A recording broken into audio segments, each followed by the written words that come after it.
Hey, good evening. This is Tiger. Welcome to my stream. Good evening, AJ. Thank you for putting the first message in the chat. And while the game is booting up, not only here, disclaimer, we're talking about playing computer games, so please leave the real railway installations and trains and stuff alone, and to the professionals who are in charge of operating those installations in trains and vehicles and so on. Before the game is up, I can say a big thank you for all the people who followed the channel since the last video. Ravenslofty, Mantimay, Eddie199, and for the subscriptions of Mantimay and my friend Eternal Abyss. Thank you so much for this support. And here is the game.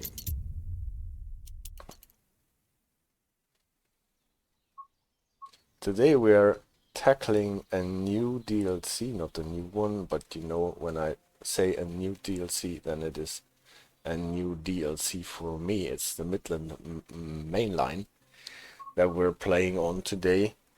And I wanted, as you can see in the title of the stream, talk about signal identification plates. It sounds rather boring, but nevertheless it is not, because it is taking us to thinking about why you're getting what kind of signals, how to deal with them in things like free roam. And this is maybe how we get into this, by looking at the situation where it is important to know what a signal identification plate is actually telling you. Going into free roam. Now this is the free roam where we are actually alone on the map, so there are no other trains running about. And we can see the signaling system undisturbed by other trains. And what is it doing? What it is doing to us, and what we can do with the signaling system.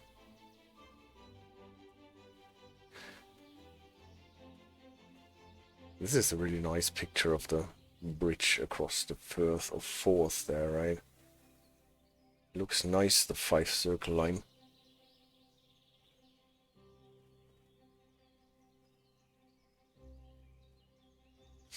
So, with a bit of luck, we are soon starting at the East Midland Parkway station, next to the big power plant with the cooling towers that give you always a nice indication about when to actually throw in the brakes.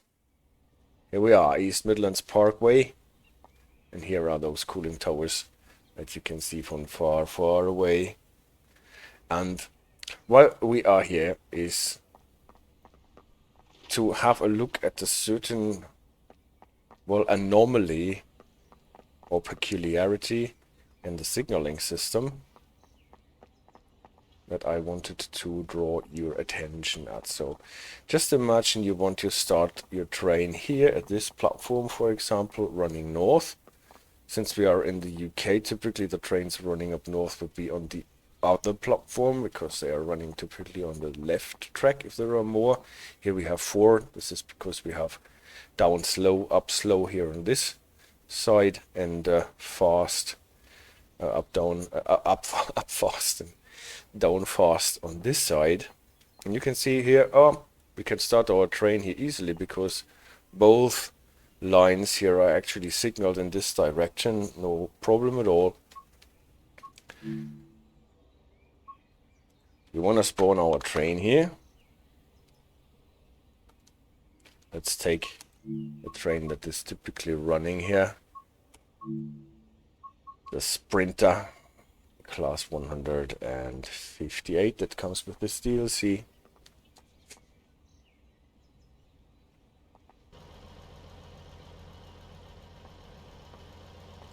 Pretty train, and has this ghost guard feature where you actually get bussed off by a guard. Slows down the process significantly, but I think it is a nice touch. Setting up the train, AWS, vigilance, master key, reverse it to neutral, cancel the self-test. We're actually having a more or less working GSMR. And what do we need to do? Set the lights. This is one of the few trains that actually has its DRA set to on, the way that you would expect it to be.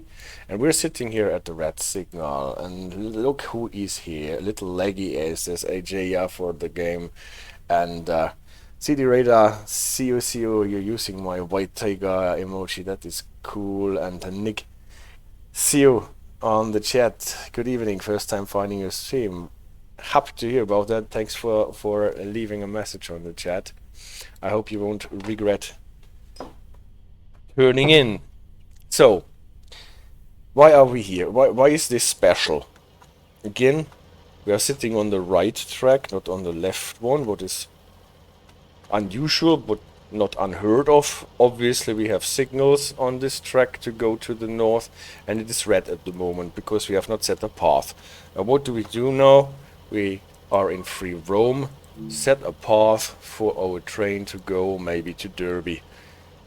This DLC has a Y layout, starting here at Leicester to Nottingham and Derby, and we are more or less at the point where the three lines converge, not completely but close. And let's say we want to go to Derby. We can set the path, and what happens? We expect our signal turning green, but it doesn't. We ask the signaler, he tells us proceed as signals indicate, and we think, well, it is red. Typically he should say something like denied, no route available, train in section or whatever, but he says proceed as signals indicate. Let's see if that is in any way. That's the vigilance. What happens if we just try to run this red light here?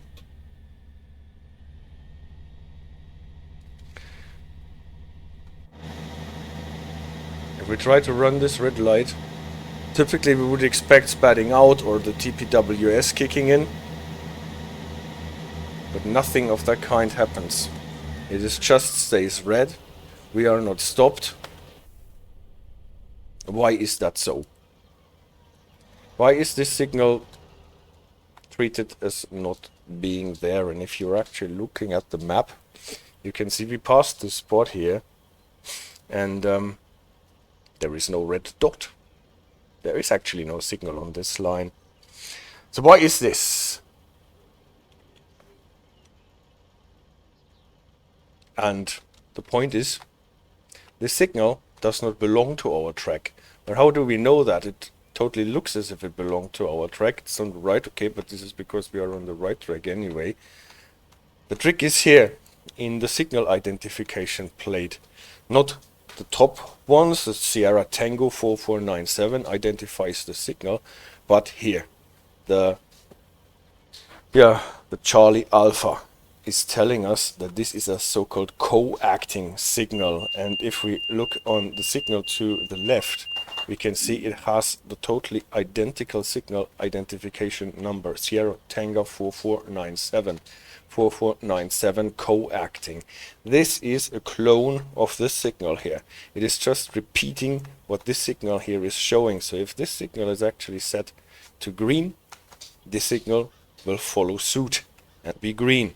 Same thing, double yellow, double yellow. And why is that? It is because if you are coming around this bend here on the typically left track and approaching the station here, typically with your HST class 43 train, only this signal you can see from back there and not the signal that is sitting here on the left. So this is why this signal here is just copying that one.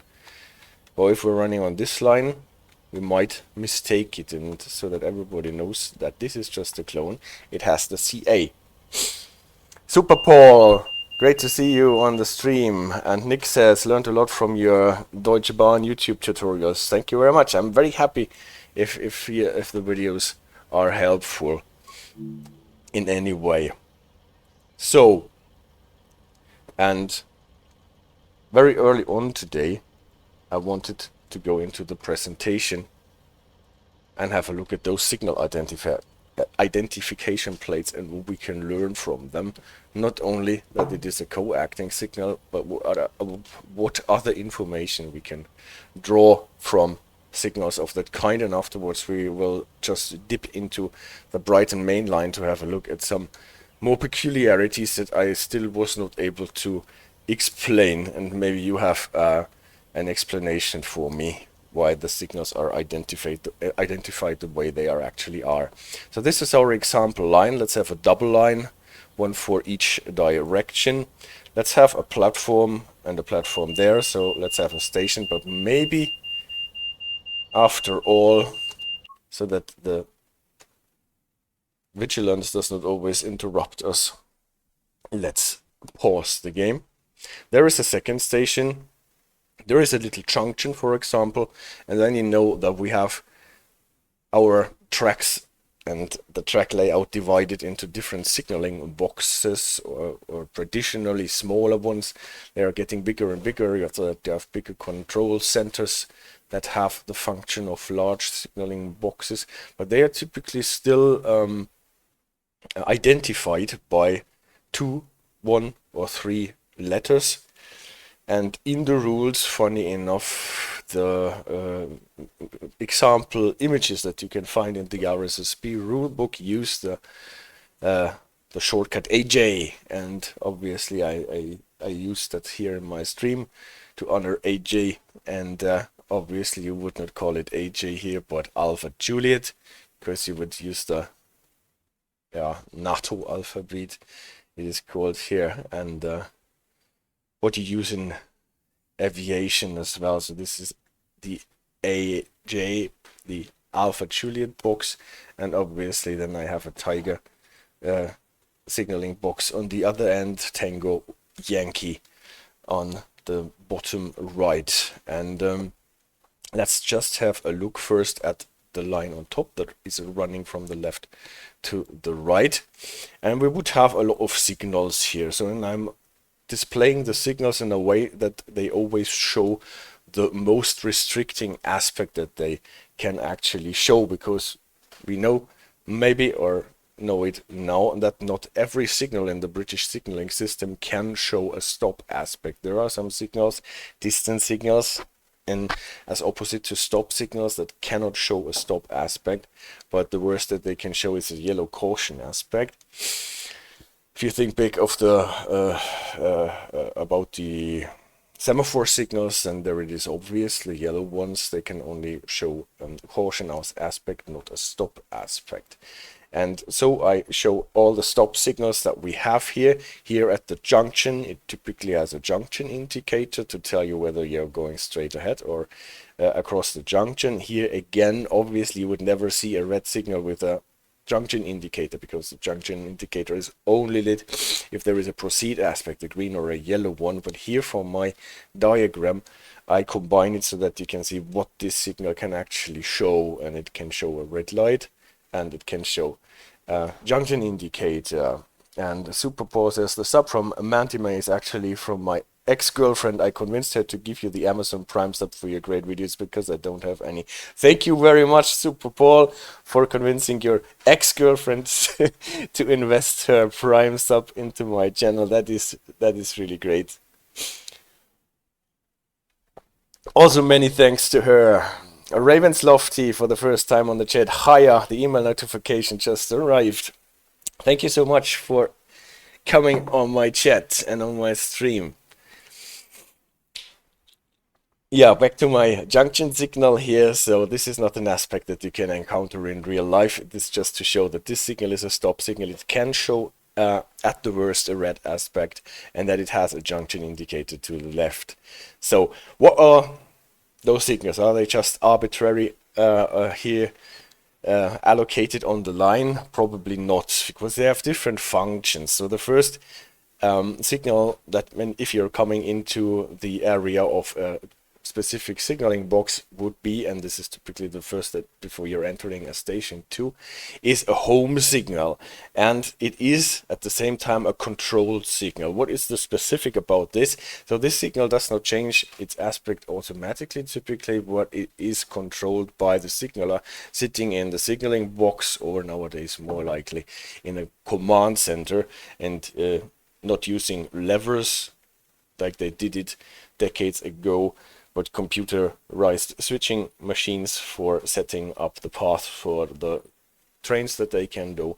But the interesting thing about this signal is that this is typically a controlled signal. It will not be set to a proceed aspect unless the signaler allows it to. They can have some automatic functions and can be set to some automatic working, but typically are not. So at least they must be allowed to do so by the signaler. And the idea is that the signaler will control this signal and allow trains into his area, into his station, typically if it is only a station, or is the area that the signaler at Alpha Juliet here controls. And you can see that the signal is a controlled signal by this kind of identification plate. You would have the identifier for the signaling box here, Alpha Juliet, and then a number that identifies this particular signal in the line. And same thing more or less applies to the signal that you get at the end of the platform where you get started. Typically if you stopped at this station, so that it is often referred to as a starter signal. It is a section signal at the same time, because it allows access to the section that is after the signal, typically a block. Yeah, but this is what you can find in the rules, the distinction between home signals, section signals, and we will get to this later, intermediate block home signals. Those are the three types of block signals. At the same time, always stop signals. So those signals can actually prevent the train from entering the area of track behind those signals. And at the same time, controlled signal, you will get the same kind of signal identification plate, and same identifier for the signaling box again, obviously, but then a different number. And as you can see, and you have seen this, I have no doubt already in the game a lot, the number does not only increase by an increment of 1, but by an increment of at least 2, because if you're running the line in one direction, you will have always odd numbers. Coming the line in the opposite direction, you will have the even numbers. So typically a signal 212 will be here or will be here, so that you have the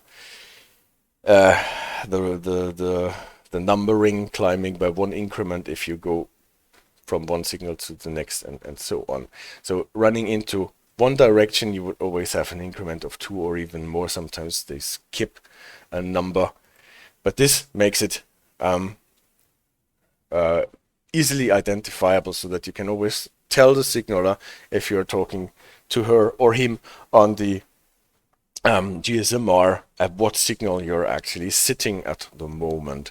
So for the Tiger station here, the Tango Yankee signaling box, you would have a similar thing. You have a controlled signal as a home signal, so that the signaler at Tiger can allow trains to come in and out.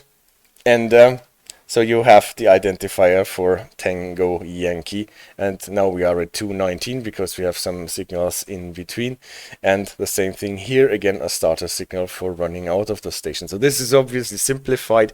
It is, with bigger stations, much more complicated everything. You have much more signals in the, or many more signals in the station areas. But just to get the idea about this, it works like this. Pretty much all the same. So odd numbers running into this direction, that means we have to have more signals. So in older times, maybe there would have not been any signals in between those two stations. So AJ signaler would allow the train to go, tell the Tiger signaler, I just sent a train along, will you accept it? And the Tiger signaler would say, yeah, line is clear, let me have the train. And then they would block the line, and no other train can go into this line until this train has safely arrived at Tiger and did not leave any cars behind on the track and so on. And not before Tiger signaler would signal back to AJ signaler, yes, the train is here and it has arrived completely and safe. You can send the next one.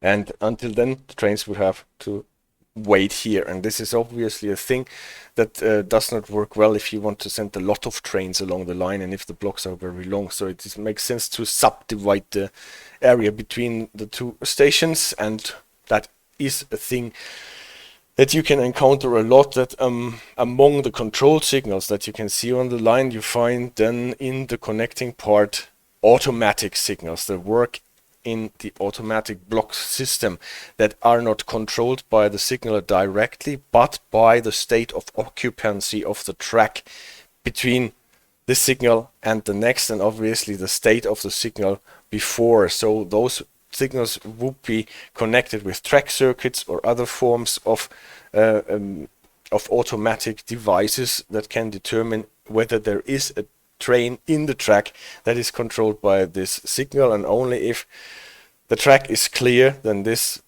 signal can show a proceed aspect, and they do it automatically without the help of the signaler. There's still some possibility that the signaler in a state of emergency can set those signals to a stop aspect, but typically they are working on their own.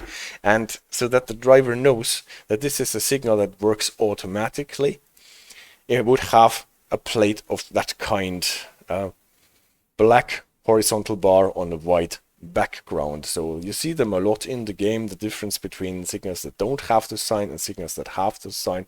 And the difference is that those signals are controlled by the signaler directly, and those signals are automatic signals. If you're living in the United States, you know a lot about these automatic block signals between the junction, between the intersections that are controlled. And obviously there you have much longer distances between the controlled areas. And in historic times, you would not have the opportunity as a signaler to see all the signals in between. In your station area, you can typically see all the lines and all the signals and all the switches by just looking out of your window. Those parts of the track you cannot see. So this would be handed to the automatic signals. Auto block, yes, city radar, auto block. Is that what it is called in Czech? That is the idea of auto block. Then there is a thing that is in between. Sometimes you can have signals that work most of the time as automatic signals, but if need be, the signaler can take control over those signals and set them directly control them. For example, I don't know if this is actually a thing that you would use for a junction signal, but I just used it here in my example because it definitely works here. Let's say this is a junction that is not used that often, so that typically you can just run the trains along the line by automatic signals.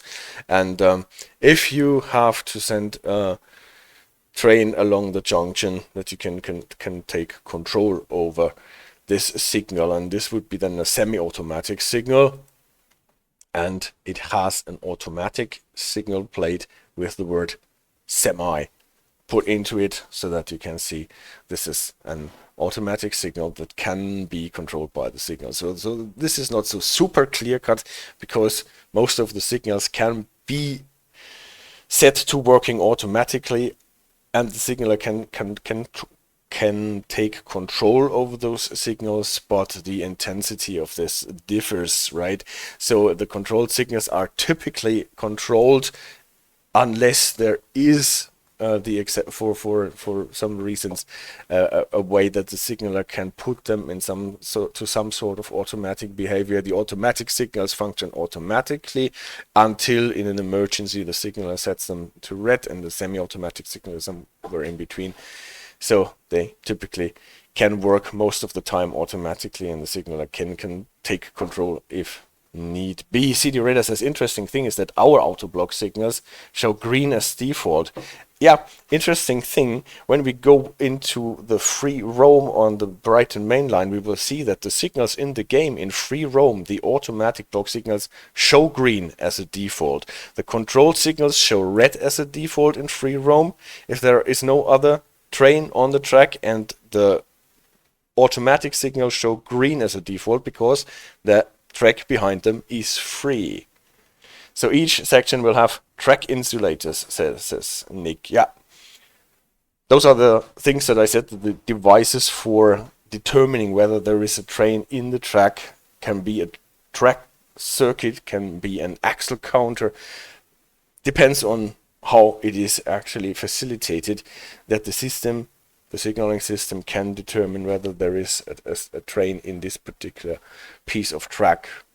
Not only in the distance between them, but also including the overlap. We have talked about this when we talked about the Fahren mit besonderem Auftrag, that actually the signal is not controlling the distance starting at the signal until the next signal, but more or less the distance between the end of the overlap after the signal until the overlap after the next signal. But yeah, in general, we need to know those automatic signals, know what is happening behind it. If there is a train, they get set to red. If there is no train, they get set to a proceed aspect, and then they need to know obviously what the next signal is showing, right? If the next signal is showing red, then it can only be a single yellow aspect.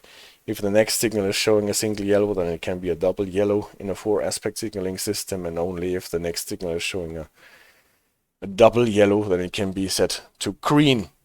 And this works quite well. In the game, it does not really work that well. In free roam, I've seen that the system sometimes takes a bit until it realizes that there is a train. So if you just spawn a train, the signal in front of the block will still be at green, because the system obviously does not really realize that there is a train or spawned out of nothing in the track. So you have to actually pass this signal for the signal to change its aspect. So far we have only talked about signals that can show a rest aspect, stop signals, but there are also signals that can at the worst show only a caution aspect, and those are distance signals. This is by definition, distance signals are signals that cannot show a stop aspect, but only a caution aspect. Dating back to the semaphore area, those are the one painted yellow, and the other ones are the one painted red, and those can, if they are on, only show a caution aspect, and then they can be set in front of a stop signal to inform the driver about the state of the next signal. They are, from what I have seen in the game, quite rare. So if you're coming from the German system, where every main signal, every stop signal has its distance signal, and then maybe 1 to 3 repeaters between the distance signal and the main signal, you just look for the distance signals in the British system, but there are not really that many. Maybe on routes that are not in the game they are more frequent, but in the game they are really hard to find. Most of the time you're in the game, you're getting control signals, and in between automatic signals, and then in the next more station area or interlocking area controlled signals again. But there can only also be distance signals that don't turn to red. So this is more or less the test. If your train is passing the signal, if it turns to red, then it is a stop signal. If it turns to single yellow, then it must be a distance signal or an outer distance signal. We'll get to this later. And in the identifying plate, the rules are a bit vague about this. They say that distance signals can, but not necessarily are, marked by a yellow triangle and or the letter R below the number that identifies the signal. What is important to realize is that this signal does not have its own unique identification number, but it shares the identification number with the stop signal that it is referring to. So if you're getting signals in a line that have the same identification number, then the first signal in the line must be the distance signal.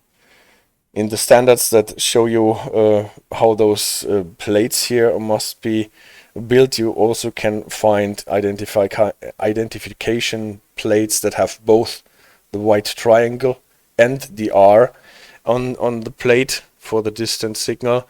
In the rule book, the hand signals and signals section, they say they have either, but not necessarily. So maybe there are even distance signals that don't have the triangle and don't have the R, just share the number of the home signal they are referring to. Then there is a thing that is called an outer distance signal. They are, according to the rule books, marked with a double R.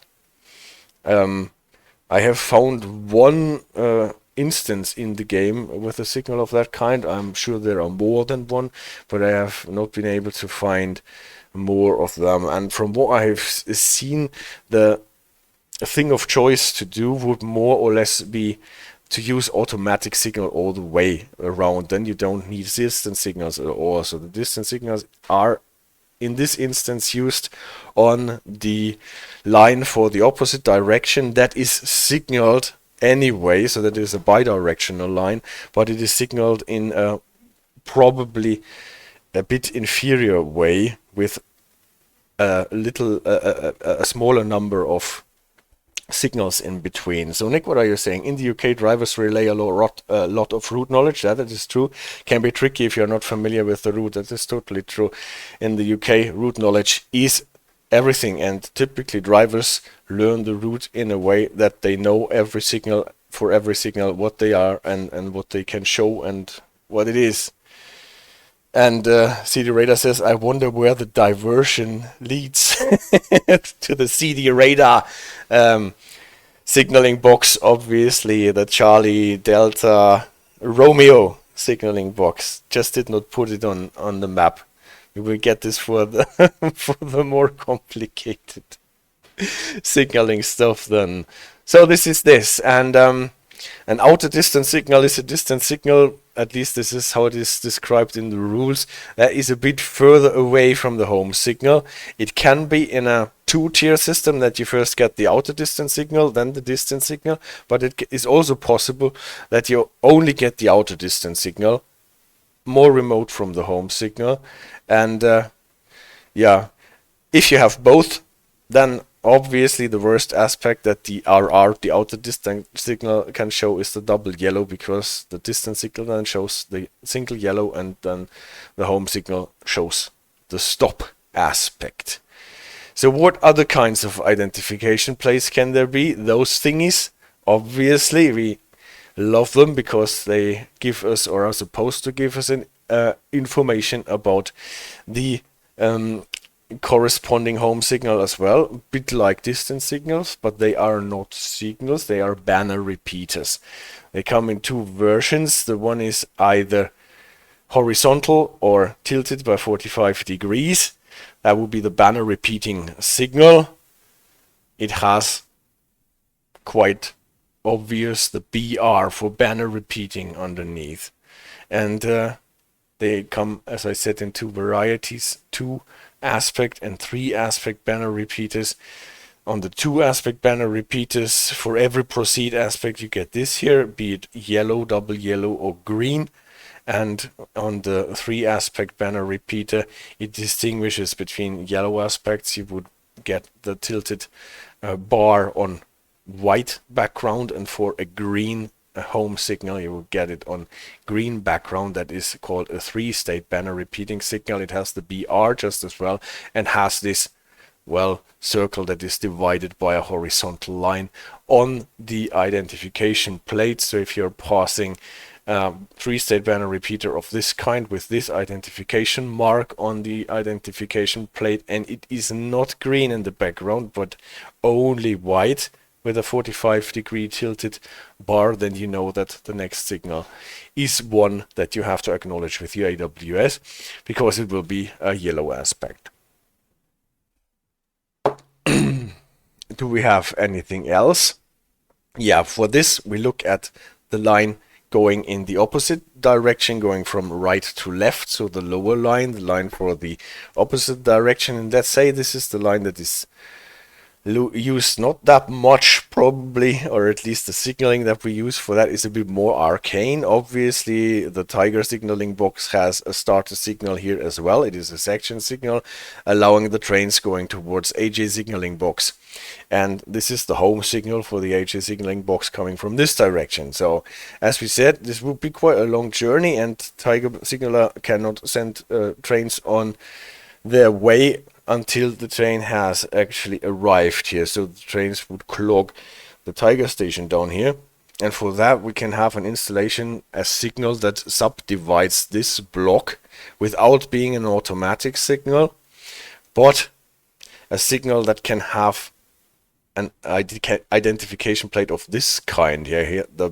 black bar is now in a vertical alignment. At least this is what it is shown, or like in the RSSB handbook, in the standards that tell you how those thingies are supposed to be manufactured. This is more or less the same format as this, but at the same time with a vertical bar, but not that high. So it is not in portrait alignment, but still in landscape alignment. So we just have to cut it halfway. And this thing is an intermediate block home signal, sometimes called intermediate block home signal, sometimes called intermediate block signal. And what is that now? It is, as we have said before, the third kind, according to definition, of a block signal, next to home signal, section signal, and intermediate block home signal. And it cuts this longish block into at least two different sections. The first one will be the intermediate block section, and the next one will be to refer to as the absolute block section, because you're now going to a full-blown home signal. And this allows the Tiger signaler, if I understood this correctly, to send the trains already out of his station up to this intermediate block signal if the train before has not reached AJ station but is somewhere past the intermediate block home signal and its overlap and the home signal of AJ station. So this can speed up the process a bit. I can send trains along, so Tango Yankee signaler can send them out of the station and has room for the next station. If this is a thing that was used historically before the automatic signals took place, or if those signals can be set to automatic version where they are actually used in the game, I have never seen a signal of that kind. So if you know more about this installation of intermediate block home signals, please let me know. It would be very interesting. You don't find a lot about them in the rules. You find some special rules for signaling and for dispatching and what you need to do if there are intermediate block home signals, why they are not used more often, if they might be just the lesser thing compared to automatic signals on the way, if they are more or less a historical thing. Please let me know if you know more about this. What I know is that there can be more than one intermediate block home signal, and at the same time then more than one intermediate block section. So the only thing that is clear in this is that the last one will always be the absolute block section, and before that there will be one or more intermediate block sections. So by definition, an intermediate block home signal is at the end of an intermediate block section and at the beginning of either another intermediate block section or an absolute block section, leading up to the home signal of the next signaling box. And if I understood this correctly, then the big idea about this, that those signals are still controlled by the signaler here at Tango Yankee, so that he has some signals beyond his station that can be controlled, so the trains can be sent on their way, even though he has not a clear line from the Alpha Juliet signaling box. But again, if you know more about this signaling system with the intermediate block home signals, let me know in the comments. There is not a lot to be found. Yeah, let's take the second one out of the way so that they don't get too much room. What if AJ Signaler fall asleep? There are actually rules for if a signaling box shot was closed down or is not reacting or fails to start working. And the problem is that you cannot get your trains out of your station then if the next signaler does not accept the trains.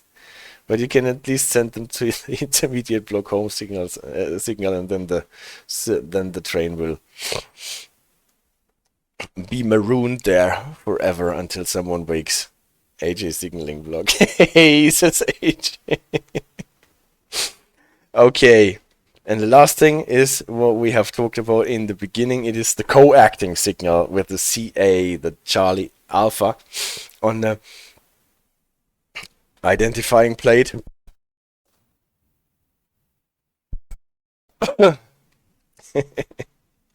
And this is the clone of the signal that it refers to. It might be placed somewhere else so that it can be a bit confusing, like in our situation where it is actually set to the right of the wrong direction track, and it has the same identification number and the CA so that you know, this is a co-acting signal to this signal.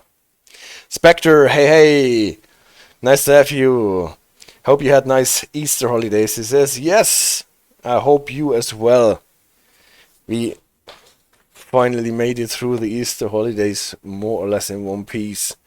And you skipped most of the presentation today about the signal identification plates in British signaling. And I think this is already the end of my presentation today with the co-acting signals. So just let's repeat. Most of the time we are getting control signals and automatic signals, either controlled primarily by the signaler or by track circuits and so on. And in the free roam, the control signals would default to red because the dispatcher is not setting any path, whereas the automatic signals in free roam would default typically to green until they get to the next control signal. Then they show the progression about the double yellow, single yellow, up to the control signal again. Sometimes there are semi-automatic signal, what is a hybrid of the both of the mentioned before. Sometimes in rare occasion you get distance signals that cannot show red, so the distinction between stop signals and distance signals is that a distance signal cannot show a red aspect, but they are quite rare, and according to the rules they are marked with a triangle or R and double R for an outer distant signal. Then the banner repeaters, the thing that we actually need to know for driving in our game is that the 3-state once marked with this one on the identification plate can show a green background, and if it does not have a green background then you need to prepare for a yellow aspect. And Nick says, I think the intermediate block signals may be for accommodating more trains in the section. Yeah, this is obviously the idea. This is obviously the idea, so that I can, as Tiger signaler here, send my track out, my train out of the station, and then we have two trains on the way to AJ signaling box. But obviously, this can be done with automatic signals as well, and maybe better. So, if there is any benefit of intermediate block home signals compared to automatic signals, or if this is just an historically older version of doing this before we had the track circuit tree in the block section between signaling boxes. For that, I'm lacking the knowledge about the history of signaling in the UK, and if there are still any situations where this kind of signaling might be actually superior to the automatic block signaling. CD reader, what is that? What kind of a emoji is that? POG. It is whatever this might be. This POG. People of the game. All right, that's that. So, And this co-acting is interesting if you're waiting at the signal and then realize that this is actually not for you because it is belonging to the next one. I used all of them now as a secret, I see. And Nick says it is probably historically up. I think it is probably historical. From a time when the lines were not fitted out with reliable track circuitry, and so this can be actually a fully controlled signal by the preceding signaling box, so that we can get the trains out of the station, even if there is still a different train or a second train on its way to the next signaling box. Yeah, presentation for today is done. I wanted to add a second part, but AJ says, no, this is enough for today. Let's put this in a second stream. So, yeah, and the vigilance system here is beeping on. What I wanted to do is take you to the Brighton Main Line. That means I have to change the DLC marker here to the Brighton Main Line. London commuter.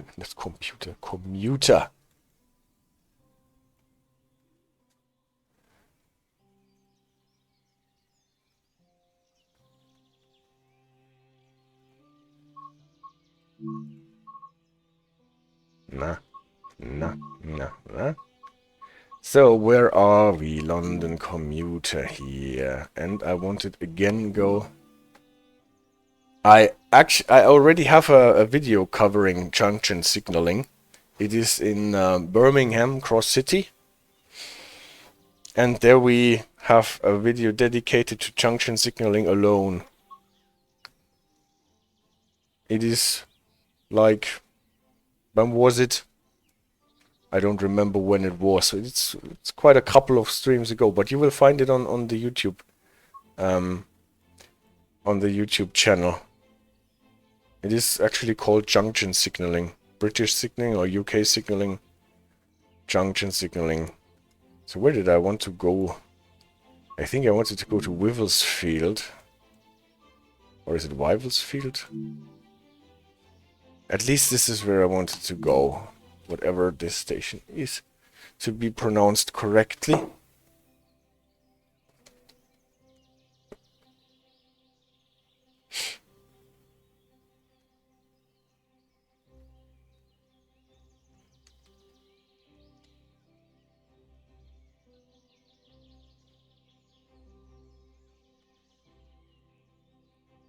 But I'm sure you will find it, Nick.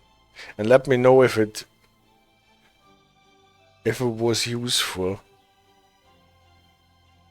It is actually quite clever, the British junction signaling, and especially the slowing down the trains for the junction without having any means of speed signaling in the signaling system.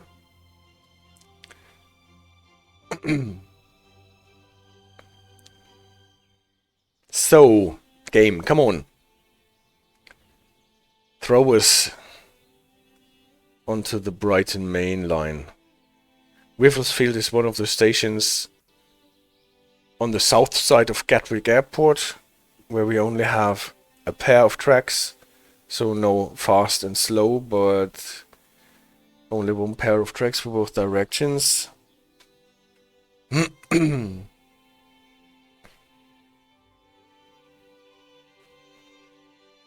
And it's taking longer and longer to load into the game.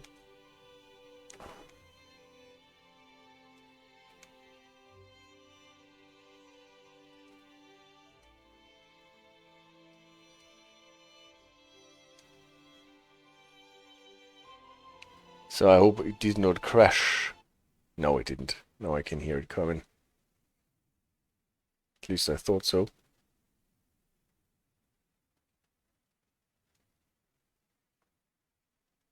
Haha, here we are. The Brighton Main Line. Wivelsfield Station, you might recognize this. I think this is where one of the great Class 66 services start, with a double-headed Class 66 freight train, where the second Class 66 is dead and with the parking brake on.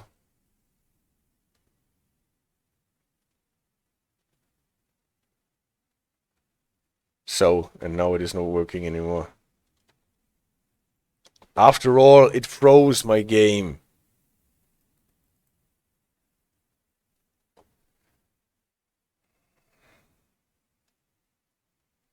Yeah, well, thank you very much.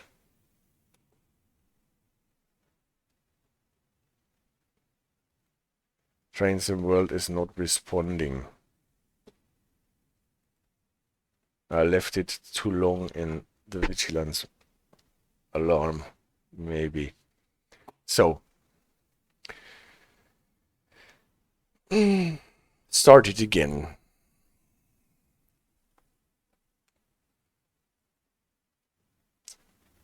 Let's close the presentation to make it easier, but typically this should not be a problem. Task Manager says 6% of CPU usage. See, I turn up a stream and the game crashes. The Raven Lofty effect continues. It's so it was you crashing my game. Thanks for the comments about the GTO and IDBT thyristors, respectively, transistors. That was a really good tip with this video.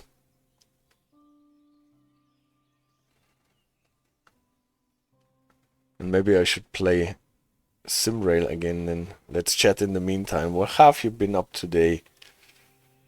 Well, I was training with the horses. I was walking the dogs. And I was trying to have a nap in the afternoon, and I did not succeed because the dogs were constantly jumping on my chest while I was trying to sleep on the sofa. Raven Lofty says, well, I'm no expert on trains, but electrons are friends of mine. That is cool. Well, I am an expert on many things, but neither on trains nor on electrons. But I'm always happy to learn more.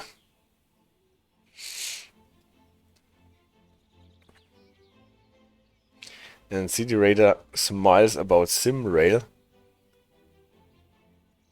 What is there to smile about SimRail? Have you been playing it lately? I have not. It's quite some... I played it in the prologue stage and then in the early access stage at the beginning. But there have been a couple of... But you are not playing multiplayer, no. Not before I know a lot more about what is happening there.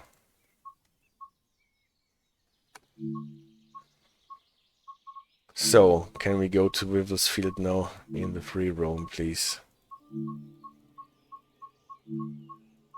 Western Ragged southwards. Holy cow, wicked sidings, Crawley, 3 bridges, Tilgate, 3 bridges, Depot, Balcombe, Ardingly, Haywards Heath, and then Wivelsfield. This is where I want to end up.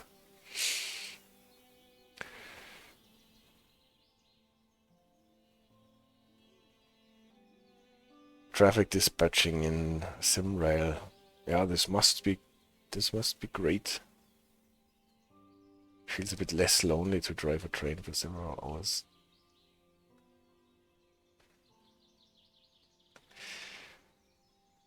It is on the list to check into it deeper into SimRail. But so far I have not been running out of things to do.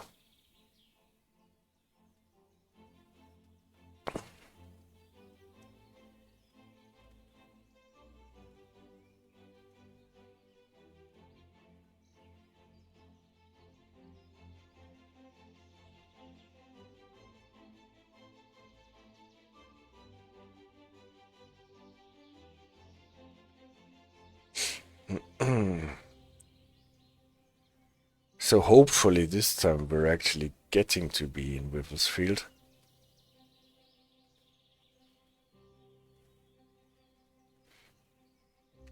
I wonder what water effects they used on the 5 circle line. In this picture at least it looks really great.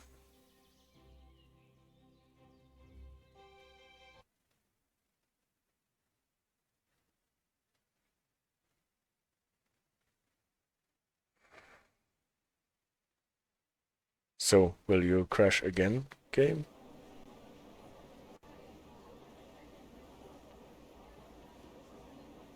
Or are we working now?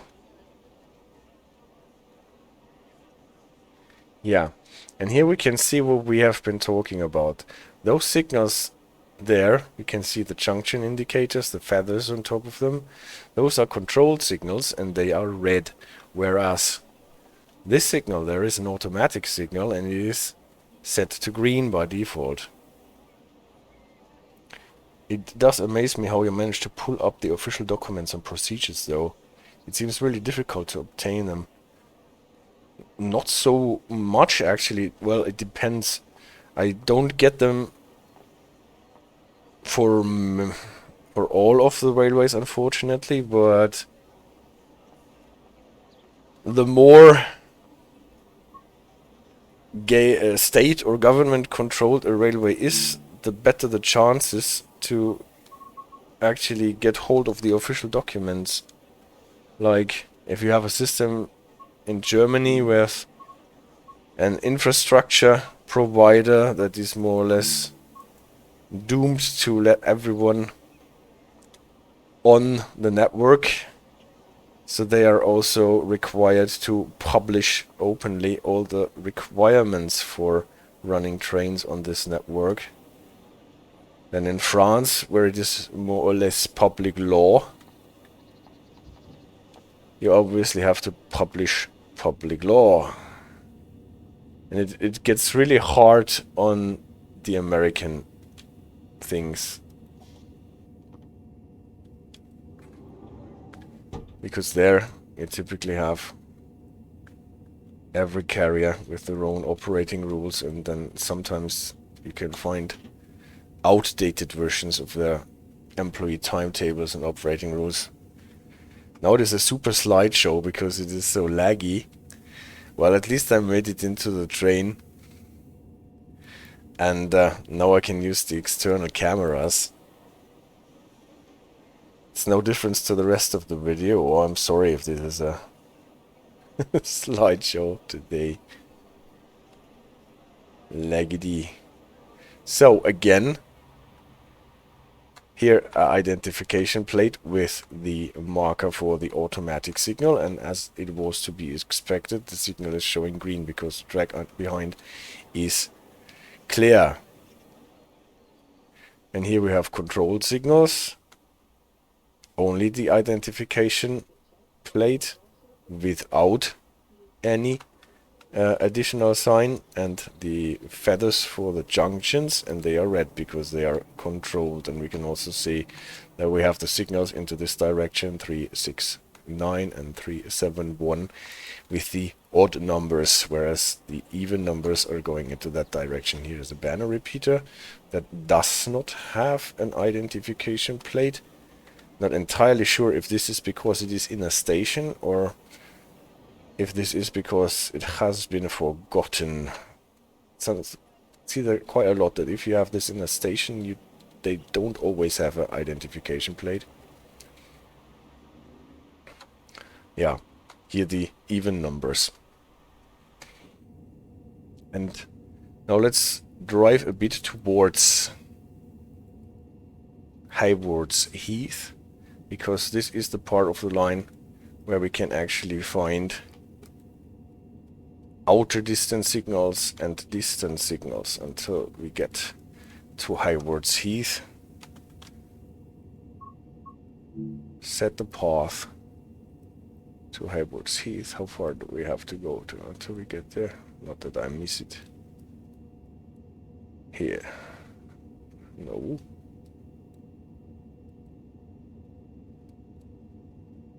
Is there still something in between?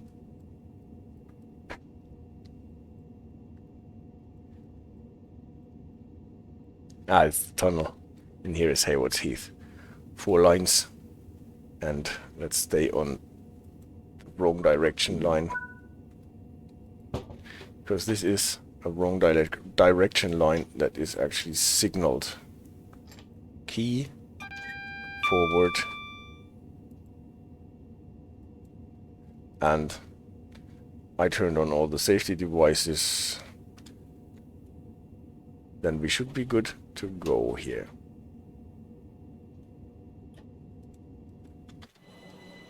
Put the external camera in a place that we can nicely see the signals that we are encountering.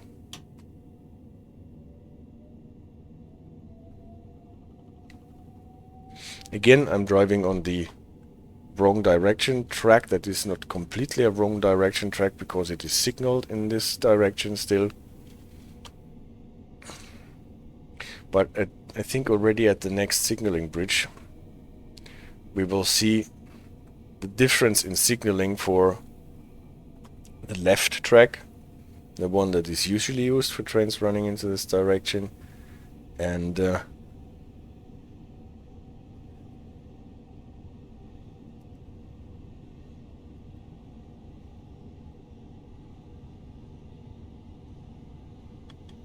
the signaling for the right track that is not used for trains running into this direction. And this you can see at the signaling bridge quite easily because we have only an automatic signal on the left line, not on the right one, whereas for running into the opposite direction we actually have fully controlled home signals, maybe it's home signals, at least section signals for both tracks.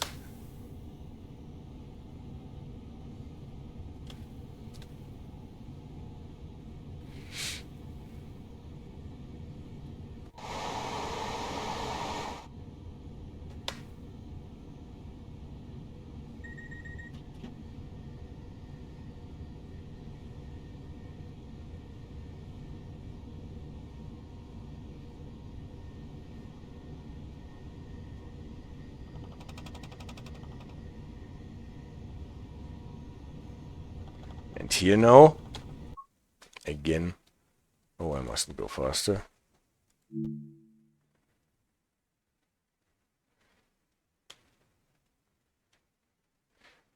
On the left line, the line typically used, we have an automatic signal showing a double yellow now because we are approaching a stop signal. On the second signal behind that, that shows red. And this one is a special one, RR on the bottom, telling us this is an outer distant signal. So this aspect that it is showing at the moment should actually be the worst aspect that it can show, the double yellow. It should not be able to turn to a red aspect. If it actually does, we will see after the train has passed, if it turns to a red aspect, then it is definitely an anomaly, because from what we have learned in the rules, the RR should mark it as an outer distance signal. It has at the same time the white triangle on it, marking it as a distant signal. So let's see what happens if we pass it.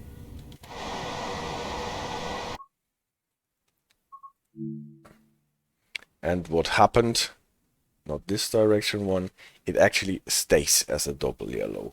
I hope it will stay as a double yellow if we still pass ahead and maybe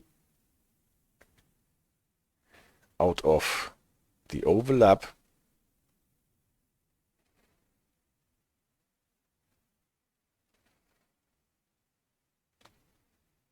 And it stayed. We entered this block, we are in the block now, and it did not turn to red because it is a distance signal, not a stop signal. And we can see the same principle for the other direction as well.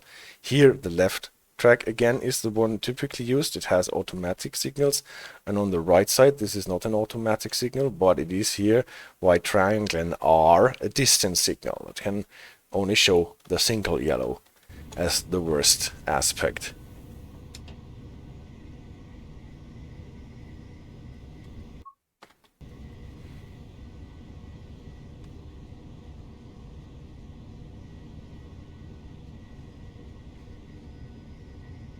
On the line that we are traveling, last signal that we got was the outer distance signal.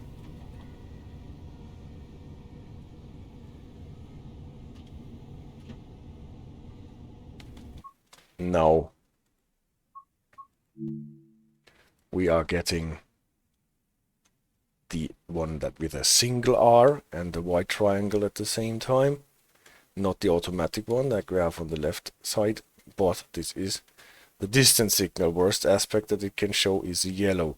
And why is it showing a yellow? Because the next signals, the home signals for, well, again, I don't know if it is a home signal because it's technically probably not the first signal in the signaling box, but the entry signal for the Haywards Heath station is at red.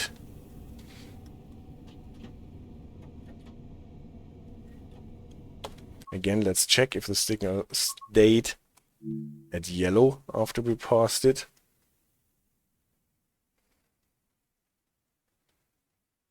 Browsing Polish Wikipedia through Google Translate is moderately painful. Yeah, that is true. It stayed at yellow. So I have 2 documents about the Polish signaling, and I was not able to translate them automatically because they are PDFs with only graphics, not text.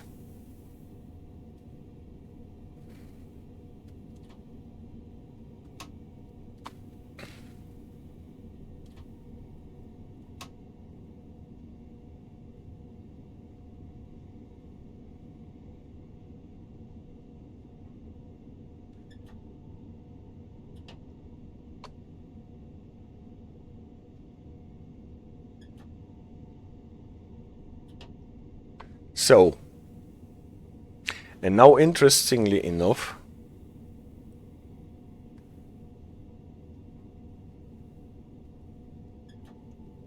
the signal that we are approaching now is also a single yellow.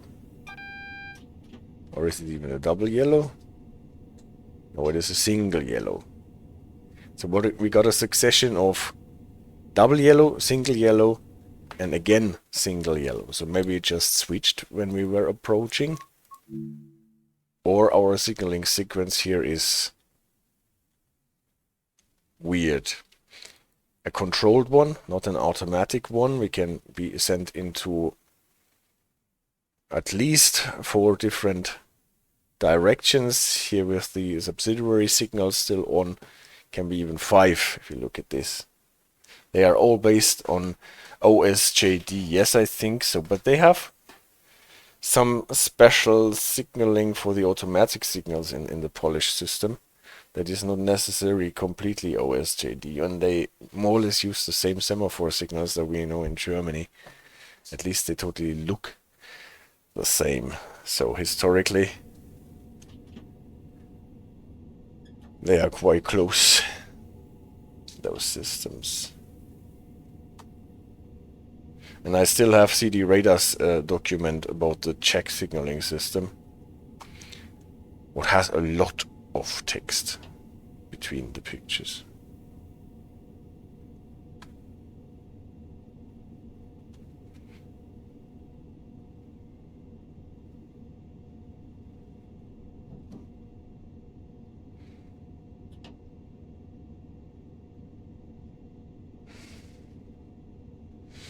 So, Haywards Heath.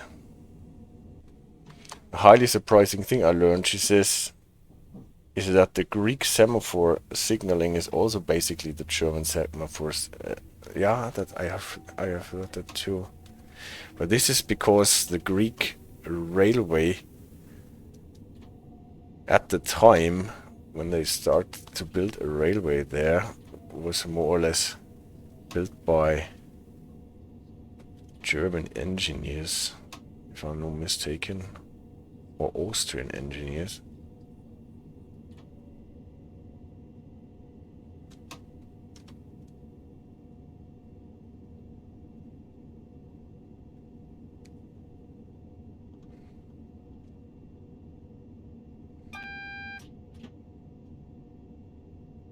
So,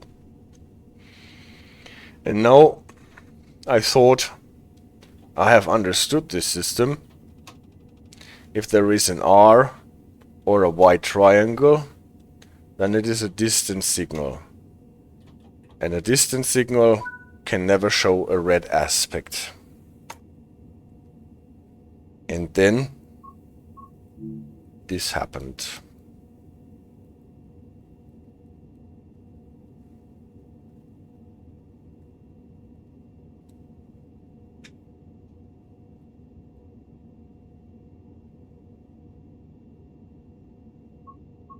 is not available. I cannot show it this way, then I will. Then I will set it to Gatwick here. Cannot cross over. Cannot cross over all the time. Why can I not go there? Because I'm still on the wrong track, is that so? Can I not go there from... Is there no crossover in the whole track? There's no crossover. Well then. Then let's make it easy for us and discard this train and make a new one on the other track. Delete the train. Pass over across the track. This is a nice thing that you can do if you know that there is no other train in the whole world except for yourself. And then that's on. Actually go on the side that is supposed to be our side. Oh no, it's closed. I cannot turn it on from my seat.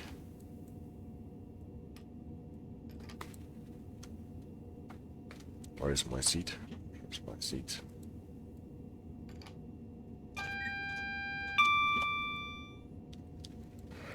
Okay. Then maybe we can have a track from here to Gatwick. Or 3 bridges is enough to demonstrate what I wanted to demonstrate. Only thing that I need is to pass the tunnel here. And then all is good. Okay. Automatic signal here was at red, so probably the next one is a controlled one.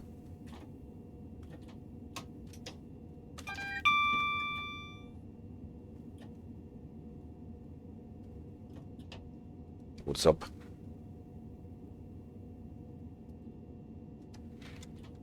Why is my train not running properly? Now it works.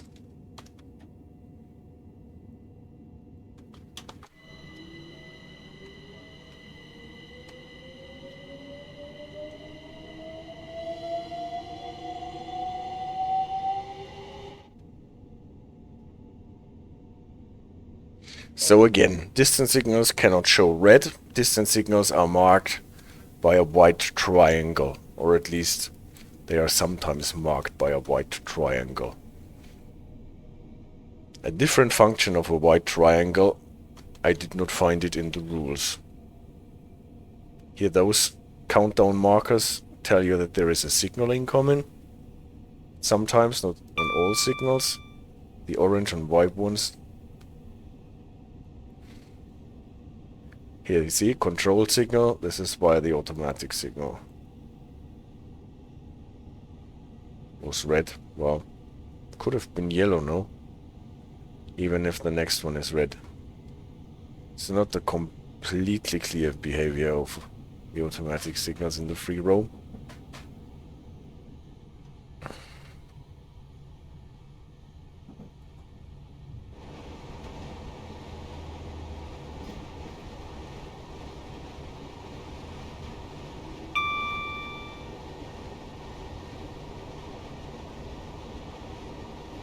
Control signal, probably because of the Ardingly branch that is coming in on the right. Here.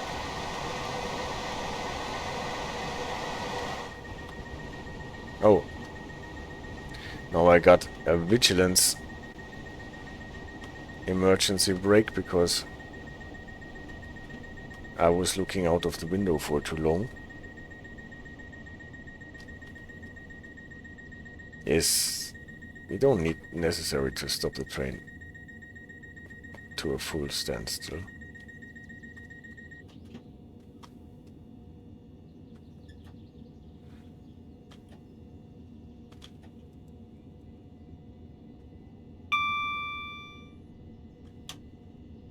But the really interesting thing will be the last signal that we are passing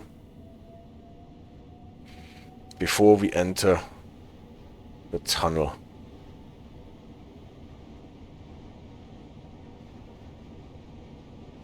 Here's an automatic signal. No, since there is no junction and nothing. No interlockings. Now here's the beautiful Ouse Bridge, or Ouse Valley Bridge.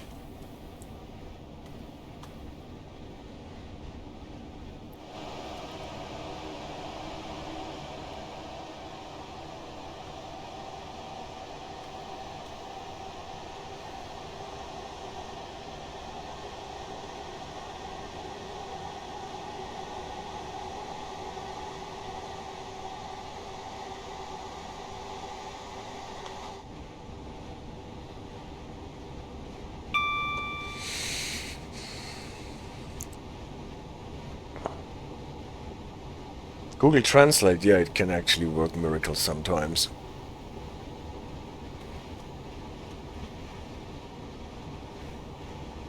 And Polish is not really the easiest language to decipher. Nor is Czech, by the way.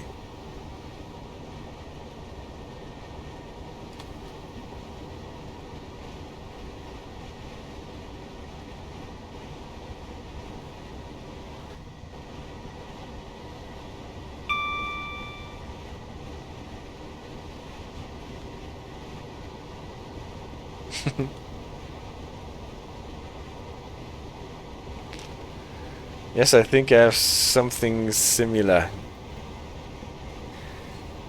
So, but now we're getting closer to the signal that I was actually trying to show. First, another peculiarity. But I think this might be simply a bug. See this banner repeater here? You can see the symbol for it being a 3-state banner repeater, indicating us the next signal will not be green, but it will be yellow. And it has the BR for banner repeater, so it's not the one that I meant, because there is one. You can see, next one is at yellow. Same time, we look at it, it is a proceed aspect and yellow, so the banner repeater was right. And what does this tell us? Interesting thing is, this is supposed to be a controlled signal, but it is not at red here in the free roam. So it behaves more like an automatic signal. And is this Balcomp? Photo mode, is it already the signal that I was talking about? Not yet, I think Balcomp is first. Yeah, it's not the one that I wanted to talk about. You first have to pass Balcomp before we get to the tunnel.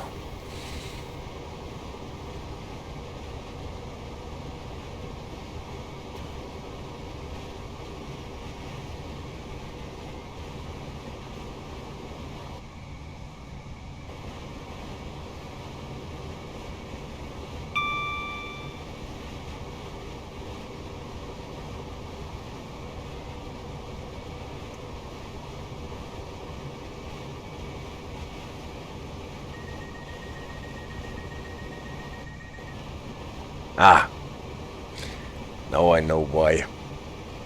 On the Brighton Main Line, the Vigilance and the AWS keys are not... They cannot be put on different keyboard shorts. This is why my finger that is supposed to hit the key for the Vigilance does not do anything. So, now we are at the signal, if I'm not mistaken, that I wanted to bring to your attention. What is weird about this signal here? It shows a red aspect and it has a white triangle. Is that possible according to what we have just learned according to the rules? It says a distance signal cannot show a red aspect. And it says distance signals are sometimes marked with a white triangle. So here we have obviously a stop signal because it shows a red aspect marked with a white triangle. And how a stop signal can have a white triangle, I have not been able to figure out. The only thing that I have been able to figure out by watching cab ride, cab view rides on YouTube is that this is not a mistake by TTG, but this is exactly what the signal looks like in real life. It has a white triangle, no R marker, and it is set to red when you're passing in the opposite direction. So if anyone knows what a white triangle on a stop signal has to tell us why there can be a white triangle on a stop signal, please let me know. This is an information I was not able to figure out. I even asked ChatGPT, and it suggested it is a stop and proceed signal. And I said, aha, you sure that there are stop and proceed signals in UK signaling? And it said, well, on second thought, there aren't, so it's probably not a stop and proceed signal. So this is how far I actually got here. I know it's prototypical because you can see it in the cab ride videos. But what the white triangle on the stop signal is telling us, I cannot tell you.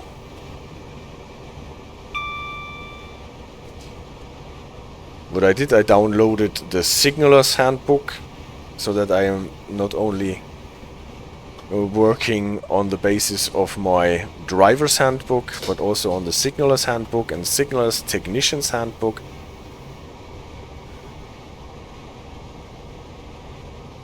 But I was not able to figure it out anyway.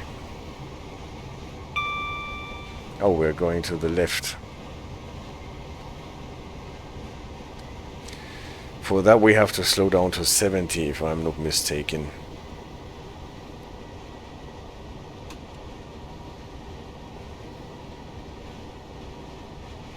It's 90 here for the fast lane, but for switching.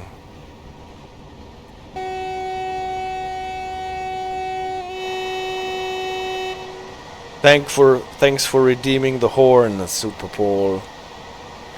Well, so that was that with the signaling. And now I actually just want to drive a little service on the Midland Main Line, because we did not do a lot Midland Main Line actually so far. And this stream was to be about the Midland Main Line.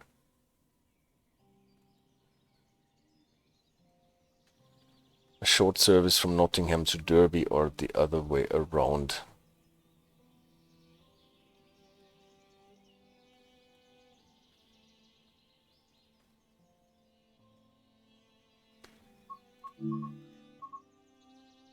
I always click on the same one again.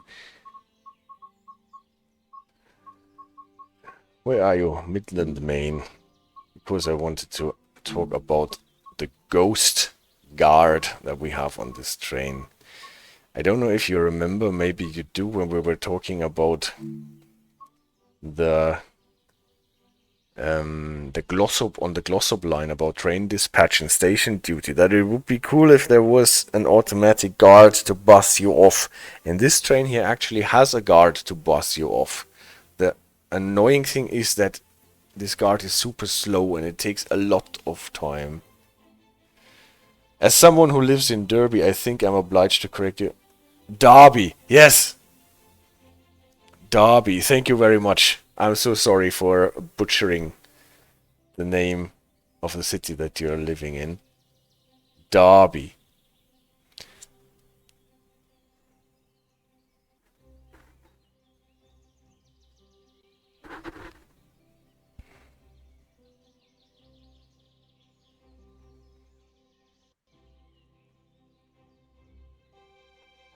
Derby or Derby.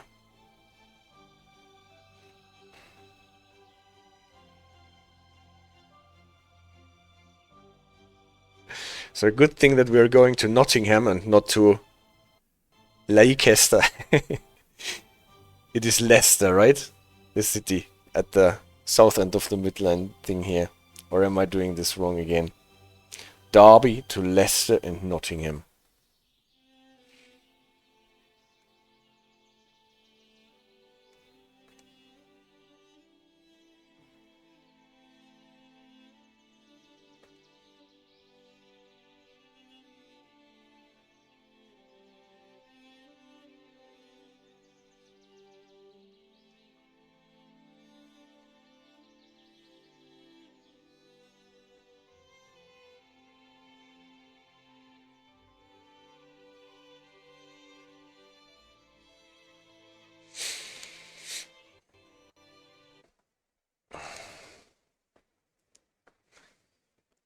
So game, put us to Derby.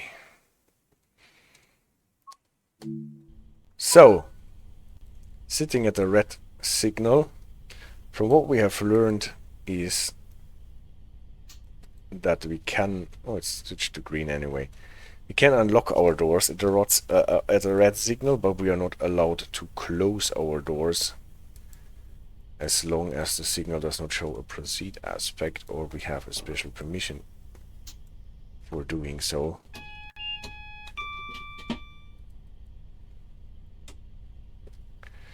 And the thing with the ghost guard, we can see our yellow circle running around the train. All the doors are open as we are used to this.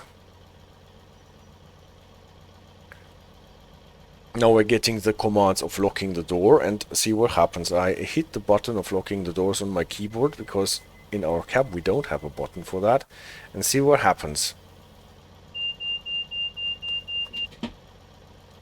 Doors are closing except for one. As if there was a ghost guard standing there closing the doors. Then the guard is closing the last pair of doors. And we are getting a bzz bzz on the buzzer. So this is the signal for doors are closed, you can go. And then we would have to acknowledge this by buzzering the same signal back, and then we can go. That is nice. Look up. Brakes. The problem with it is that it takes a long time for this guard to do his thing and then buzz you off so that you are always extremely late.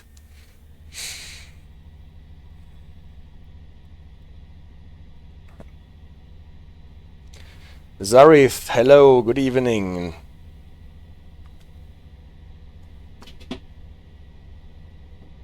The weird bit is Kester, not Chester.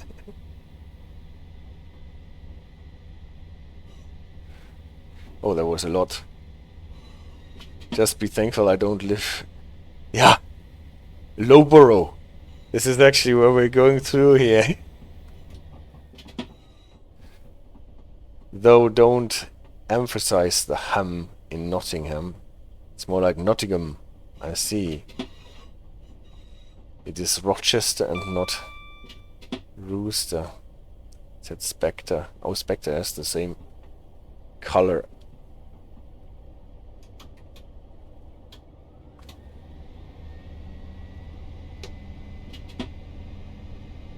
The weird bit is Kester, not Chester. Yeah, that's true. I realized that as well. When I tried to type it, I wanted to type it with an H after the C.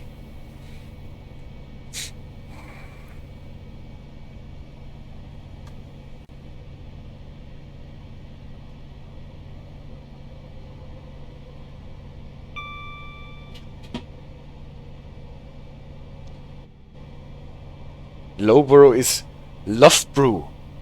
Ah, cool. Luff-bruh.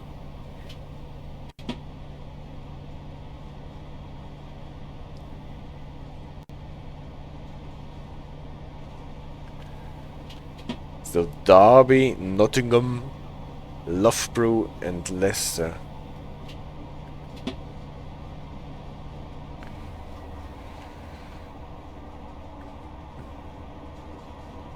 Long Eaton is boring compared to that.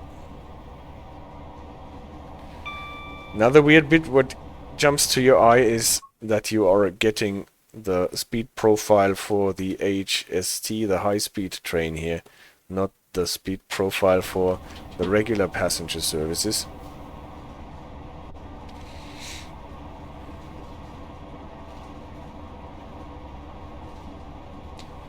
So less you pronounce it, the closer you get it. Well, you're from Finland, Sarith, right? Maybe we should start talking about the Kulele exhaust system in the steam locomotive again.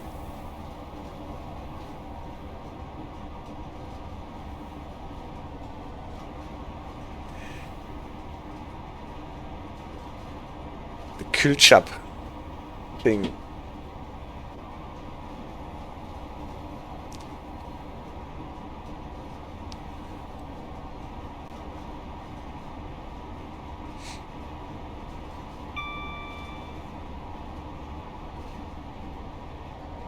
Oh, come on, game, don't leave me hanging here.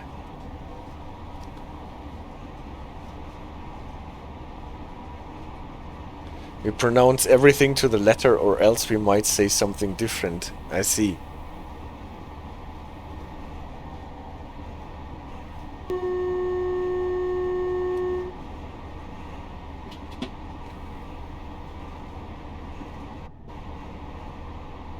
Do you know what Swa is, Tiger? No, I have no idea. And Nick says certain letters are pronounced silent. In German we would say Schwa. So Swa.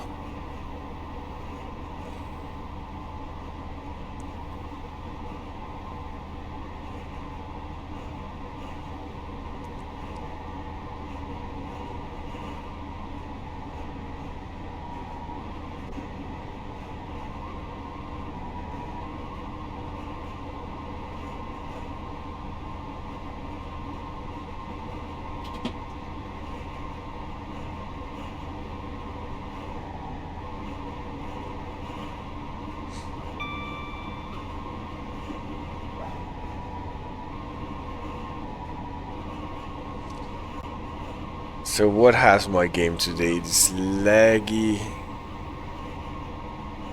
to the point of being weird. So for example here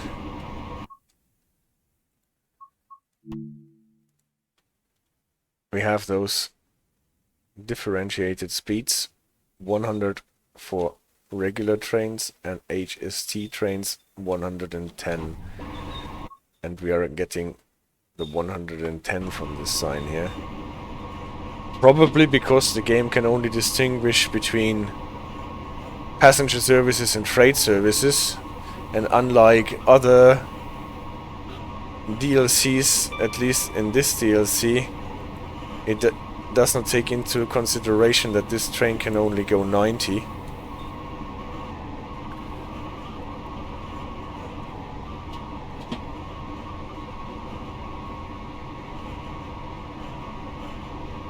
If you think of the oo sound at the end of quota, or at the beginning about, that's schwa, I see. The speed profile is really strange sometimes. You never know whether it is just line speed or maximum for the train in question. Yeah, it was quite easy until a couple of months ago. The problem was it was always only line speed, but then people were complaining on the forums all the time. It should not be only line speed, but it should take into consideration the maximum velocity of cars and of locomotives and of the signaling and the safety systems. And even though I warned about it in the forums, sometimes, oh no, this is why we did not get our slowdown to 80 here. Oh, come on, game. Don't lag that much. Is it because I am streaming it? It worked quite well before. In Rosenheim it now shows 100 for all freight trains, including the intermodal ones, which should be able to go 120. Yeah, I expected this to happen. That is super annoying. In Dresden you had freight trains, especially the AI trains, running 160. Even though they are limited by law to 120. And now every train is limited to 100. Whereas every locomotive pulled train is now limited to 75. Regardless of the train composition.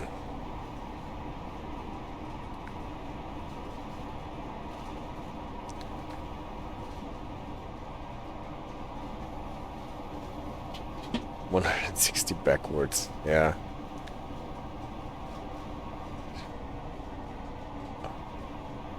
Well.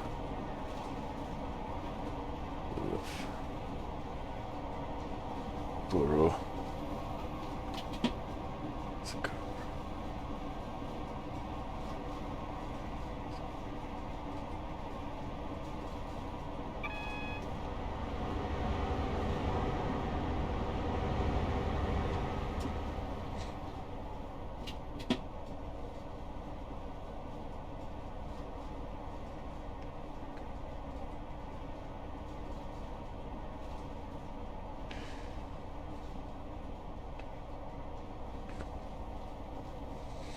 Next time maybe we find someone who can pronounce all the names in the Dresden Riesa DLC for us.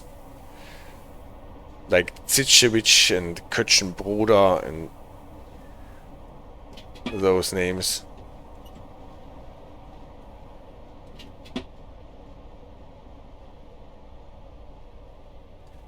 It's funny because schwa is the most common vowel in English and yet nobody talks about it. I wasn't aware that this is actually a vocal, a vowel in its own right.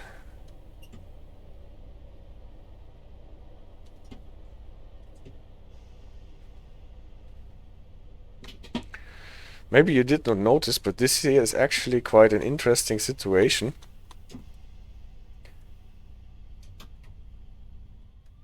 Because we stopped our train after getting a yellow caution aspect. That means we should probably turn on our DRA so that we do not forget that we got stopped by a caution. And now if you want your guard to be a bit faster, you can totally order to close the doors when the yellow thing is here at the leg of the person getting onto the train. Because unlike in other DLCs, the doors start closing now, the guard is pulling his thing and the yellow thing still progresses, tells you to lock doors, and you're still in the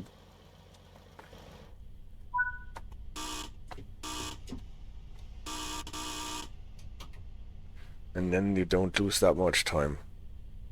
Yeah, but now I turned on my DRA. This is why I cannot start the train. And why did I do that? Because I got a yellow aspect, and this is actually a thing where you might be in a considerable danger of running a red signal, a danger, because you get the yellow one, the single yellow one, then you stop.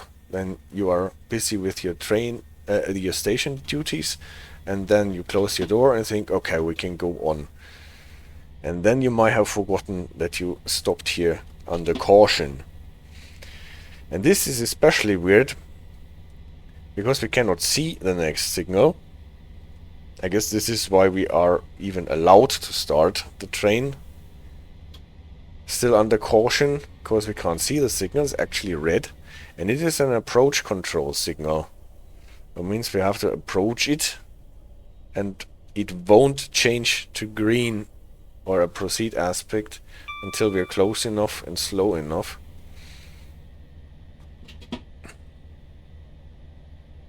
And since we have learned that we cannot start our train and close the doors unless we get a proceed aspect, if the signal that is supposed to start us is a approach control signal from red, then we would be never in a position to be allowed to start our train.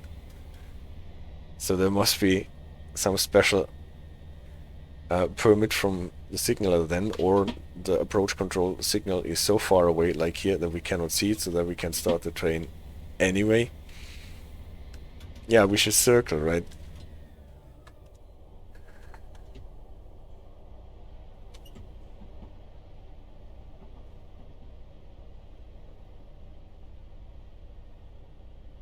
So we're going to the left.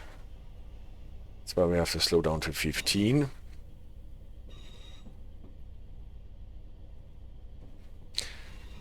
So is it Attenborough here then as well?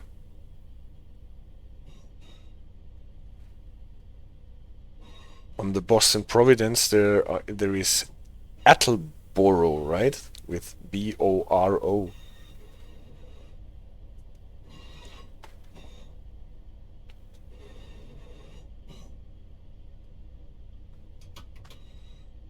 Probably not related.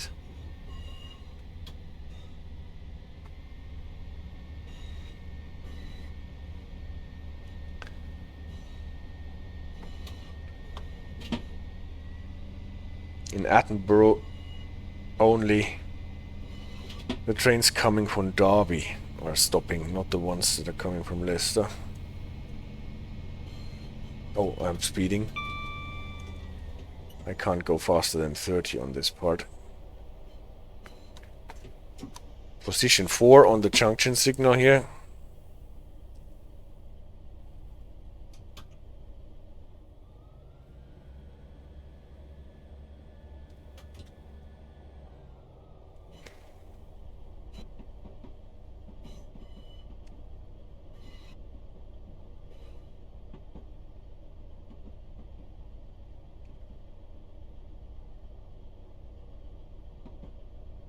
So going across one more switch, and we can go to the 80. This train is short enough.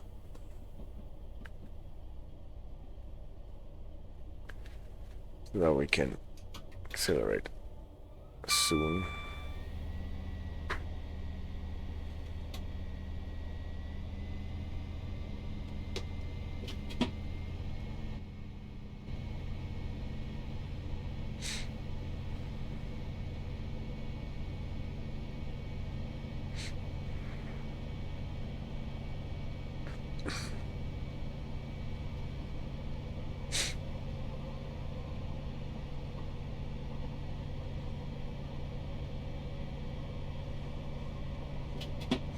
If you want to relive all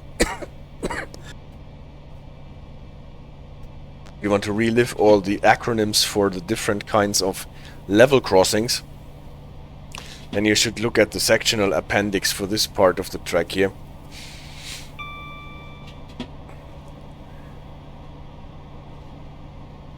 There is even one acronym that we did not cover in our level crossing stream. It is an OMSL-X level crossing.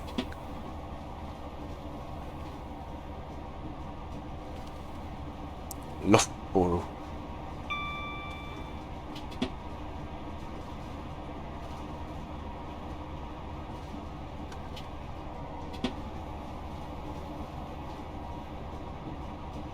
Does anyone know what kind of a level crossing an OMSL-X level crossing is? I did not know it before, but it is actually set out in the sectional appendix what it is. Oh! And I am late on the brakes. Extremely late on the brakes. Sorry, I got to emergency brake this year. Sand.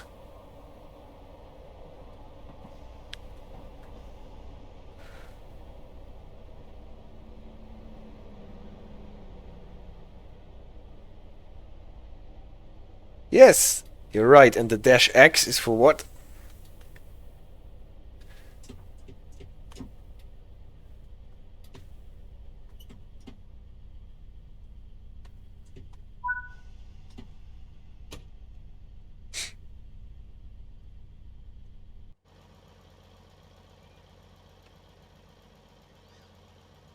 X is across.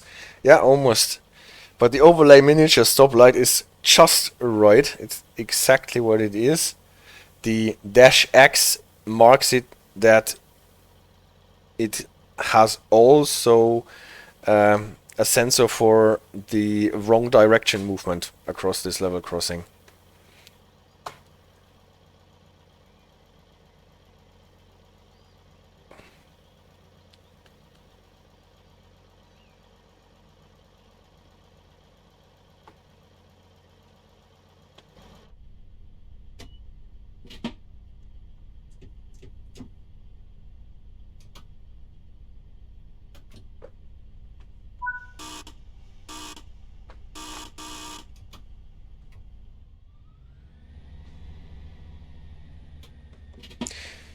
But this overlay thing is not in the RSSB handbook for whatever reason, nor is the MSL for miniature stoplight crossing.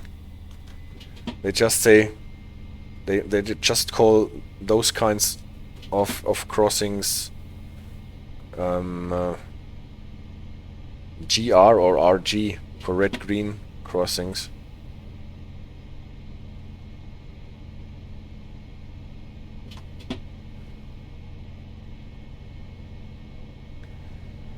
Beeston.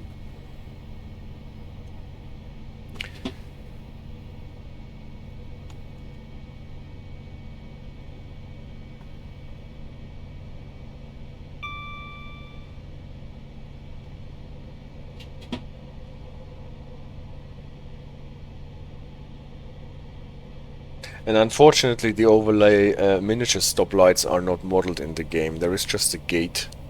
So miniature stoplights mean for for pedestrians typically passing the railway crossing. So you actually get, like, for pedestrian crossings on roads and streets, red and green lights. You typically also have to press a button if you want to cross.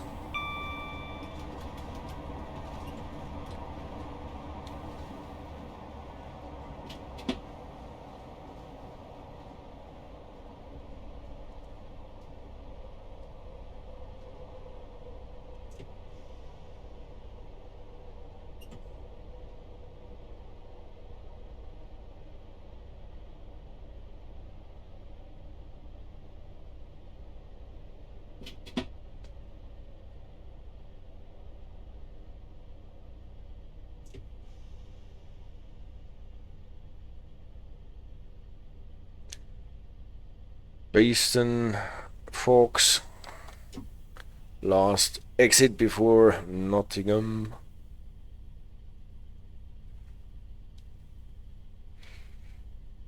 In Nottingham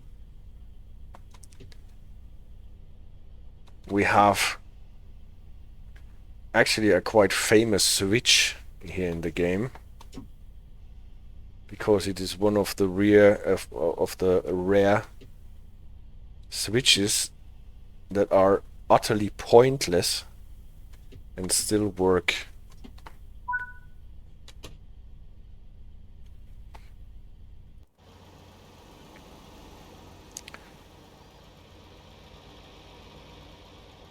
Three, B and C.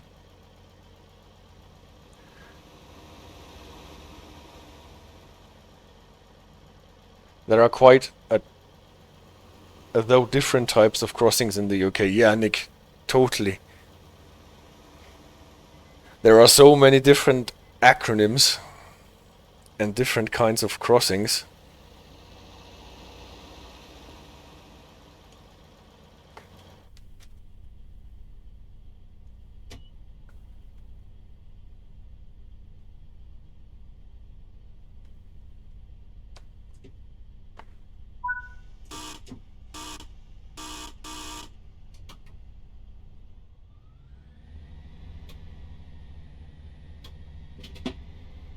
You are a very silly island here. Ah, actually, everybody wants to be British.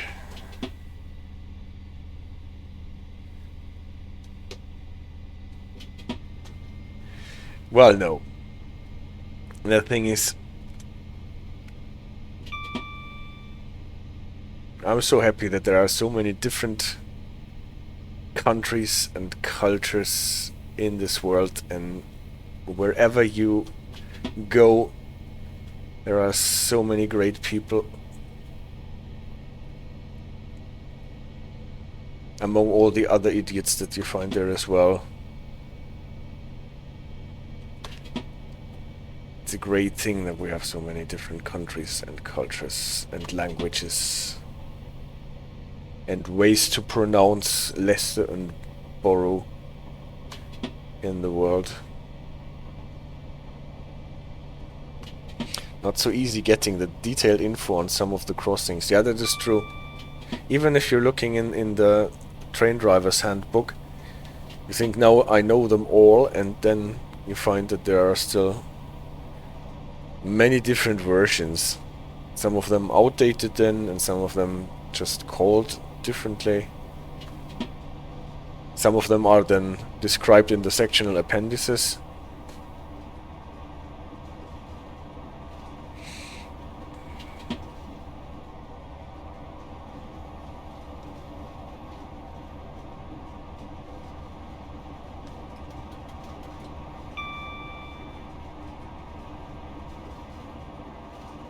So we're coming in through C line.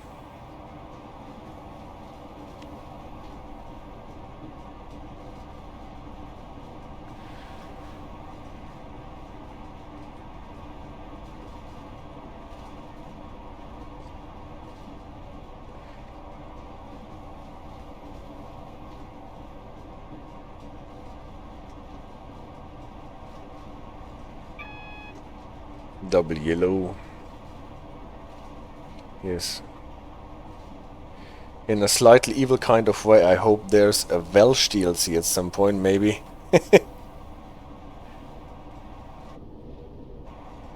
Maybe the Vinev Calon Cymru?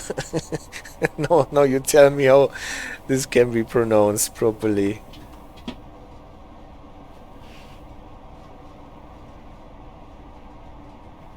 The heart of Wellsline. Yes. The heart of Wales.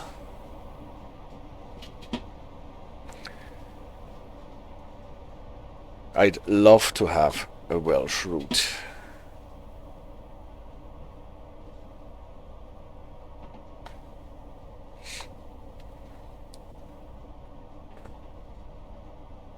$50 from here. Signal bridge from the rear. Welsh is difficult to pronounce, isn't it? Yeah.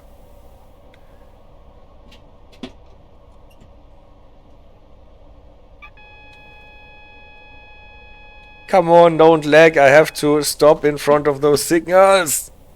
No.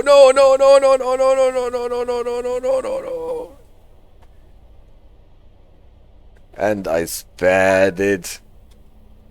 Well, thank you very much for that. That's the problem if you are relying on stopping in the last moment, and then you can't because the game is not letting you. Well, now I'm trying to do this with the last checkpoint thingy. Spectre says Cajon. Okay, that is a great last checkpoint, no? It really makes you, it really helps you a lot. It is just...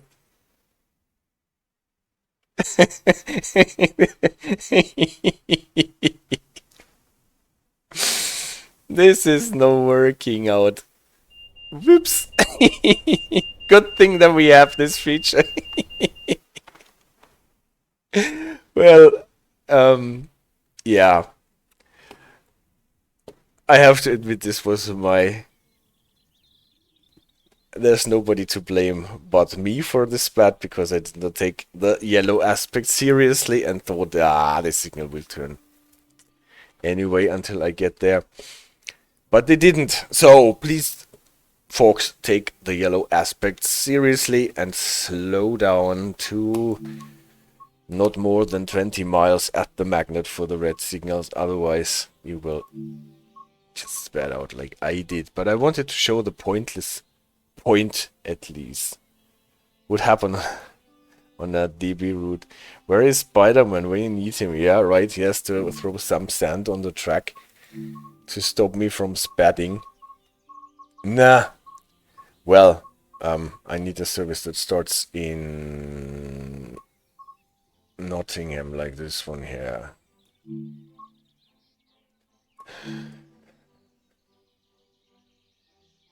Newark Castle. It's probably not the Newark in New Jersey that this castle belongs to.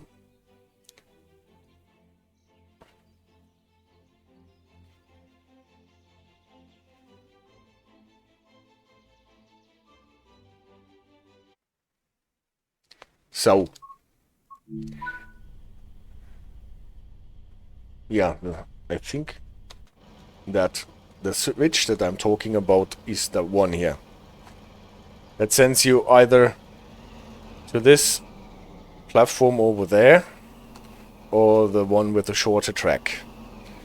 And not only if you're running your train here, the train really crashes here into the side of the platform. The interesting part is the switch here is missing a vital part. No? The points are not here. A switch should have, if you look at it, those thingies, the points that can be moved from left to right, so that you can actually determine whether the train is going to the left or to the right. And you have the switching machine and yellow thingies here typically tell you that there is a switching machine. But this switch doesn't have it. Probably they did not have the place, the room for putting the switching machine here, because there was the platform. But it still works. For some reason it works. You can traverse it with the trains in the game, but it's not there. It is quite literally a point, or they are literally pointless points. Clearance issue, yeah. So the first time when I was coming in here with my train, I thought, well, this switch looks weird, and then I had a closer look, and it definitely has no points, but it is working. For some reason, it's only the graphical representation that is not there. But when you're running across it, you think, ugh, your train will derail. So in real life, your train would go there, and all of a sudden, the rails go to the left and to the right. The gauge is getting bigger and bigger, and your train would just flop on its belly here. Well, in its current state, the train would derail, would it not? Yeah, I would definitely say so. If you are not just simply lucky that the train, for whatever reason, happens to jump on the rails again, maybe jumps back here at those frogs, then we know why it's called a frog, right? Because it makes the train jump back into the rails. Sometimes this happens actually. If only a couple of axles derail, then they can be kicked back onto the track in an installation of that kind. So if they are derailing and then coming across a frog like this, then they can actually go back onto the rail. I think I have seen a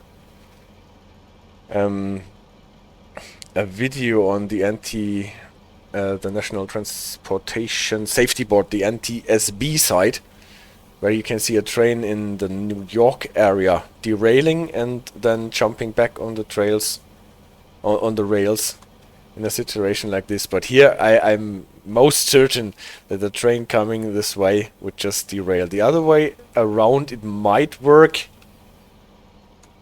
because then the train has just to go over this little gap here.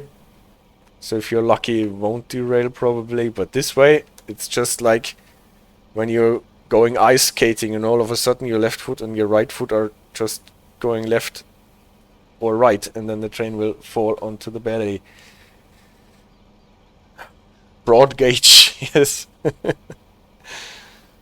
Bad gauging, says Nick. Heyo, Erica, Kelly, George. Oh, a new name. On a side note, have you guys seen the old video about a monorail train that uses a stabilizer to stay up? No, I haven't. What is that, like a gyroscopic thing on the roof? And Erica has a very important question, and the question is, why are you so late for this stream? Because we were saving daylight time. Well, ask your question, we're at the end of the stream anyway. What are the recommended speeds on British signals? Well, just like what we had it.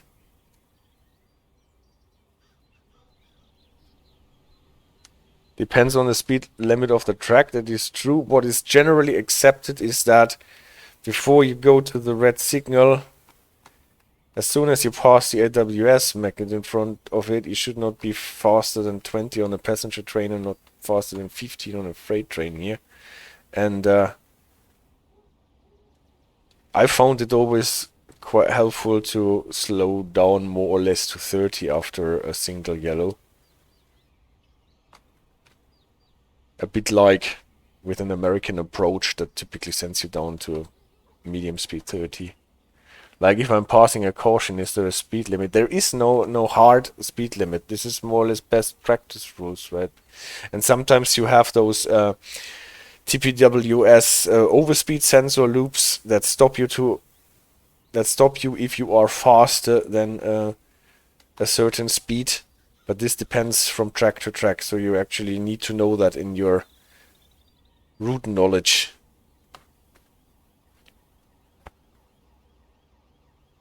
And I'm too lazy to watch through each video. There is no speed limit when passing through a caution. What happened now? Now I turned off my screens. Unfortunately.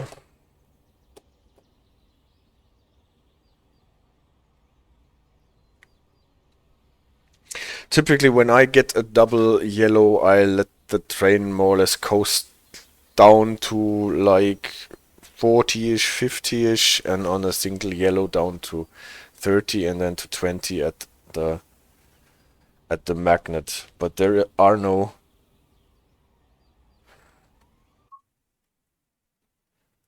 What happened now?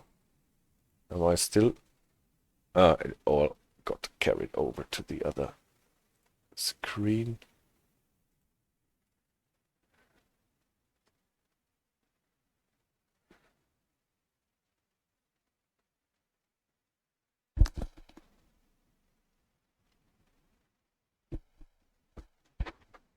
So am I still streaming or am I dead? Well, the session is still running. Something weird happened here. Well, Ravens Lofty says, I would say that a single yellow should aim to be at about half line speed for obvious reasons still remaining. I hear your awful voices, Eric. Okay, that is, then everything is okay. You are not dead, says CD Radar. That's nice. East I am compare British AWS and PZB. I am astonished, he says. Well, because both systems are so ancient and still work great. Single yellow would aim to be about half line speed for obvious reasons.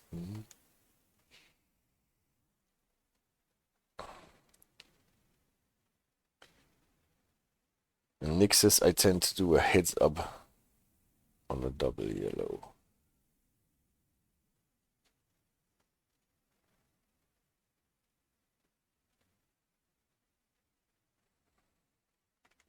All right. But I think you can stop searching. There is no hard limit for situations like this. I think for the Brits is proceed, preliminary caution, caution, stop, danger. Yeah.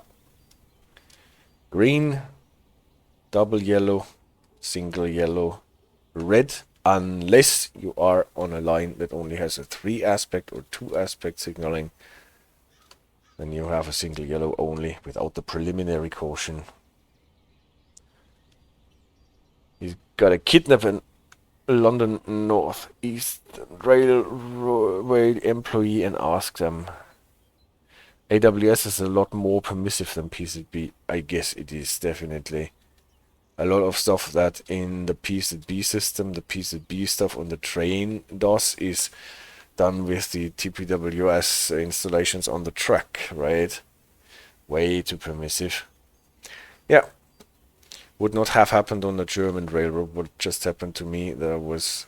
But it was a bit like announced. I did not do the station stops properly because I was messing around with the chat too much. And then my SPAD before I got to Nottingham was more or less what happens in a situation like this. Spectre. I recently found out that the PCB predecessor was developed already in the 1930s. Yes, that is weird. And in the 1930s, this was really an ingenious technology.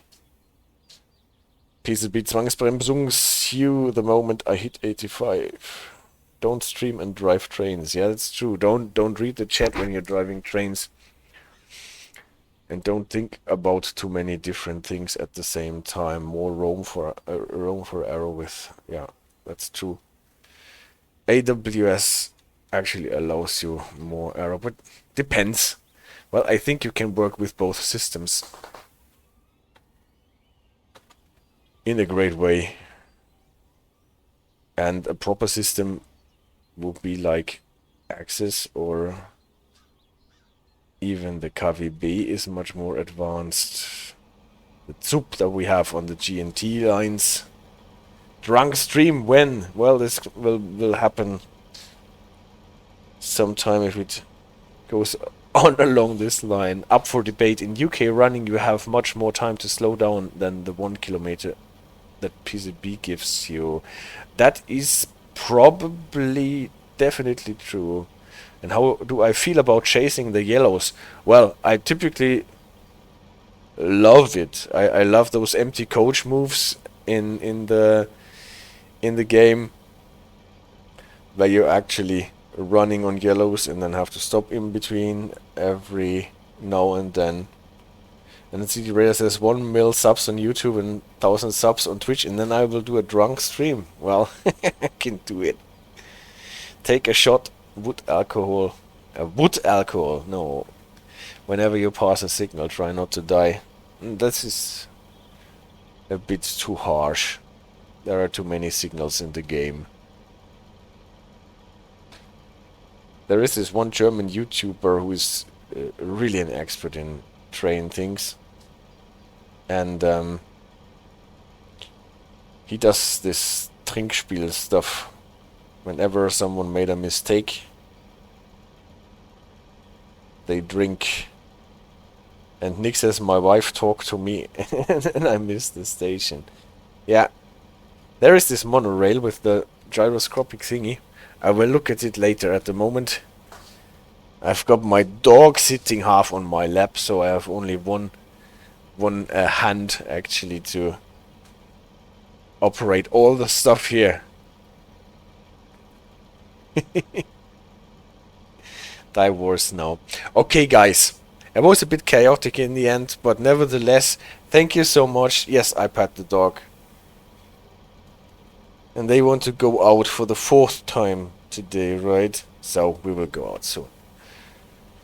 Thank you very much, guys, for this very lively discussion. If anyone comes up with how intermediate block home signals are used nowadays, please let me know. If anyone finds a solution why this stop signal on the Brighton Main Line has a white triangle that can do better than the ChatGPT answer, please let me know.